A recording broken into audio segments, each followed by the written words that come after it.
భద్రాద్రి రామయ్య పట్టాభిషేకంలో పాల్గొన్న రాష్ట్ర governor CP Radhakrishnan. Telangana రాష్ట్ర గవర్నర్ సిపి రాధాకృష్ణన్ గురువారం నాడు భద్రాచలం వచ్చి మిథిలా స్టేడియంలో నిర్వహించిన భద్రాద్రి రామయ్య పట్టాభిషేకంలో పాల్గొన్నారు.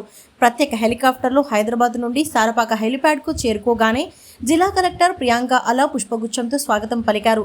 అనంతరం రామదర్శనం కోసం రామాలయం చేరుకోగా రామాలయం వద్ద వేద పండితులు, అర్చకులు ఆలయ సాంప్రదాయబద్ధంగా స్వాగతం పలికారు. అనంతరం గవర్నర్ భద్రాద్రి రామయ్య మూల విగ్రహాలకు ప్రత్యేక పూజలు నిర్వహించారు. పూజల అనంతరం గవర్నర్ను వేద పండితులు ఆశీర్వచనం చేయగా దేవాదాయ శాఖ కమిషనర్ హనుమంతరావు రాముడు ప్రతిమను అందజేశారు. దైవదర్శనం అనంతరం గవర్నర్ మిథిలా స్టేడియంలో జరిగిన పట్టాభిషేకంలో పాల్గొన్నారు. పట్టాభిషేకం అనంతరం తిరిగి హైదరాబాద్ బయలుదేరి వెళ్లారు. భద్రాచలం వచ్చిన గవర్నర్కి పెద్ద ఎత్తున అధికారులు స్వాగతం పలికారు.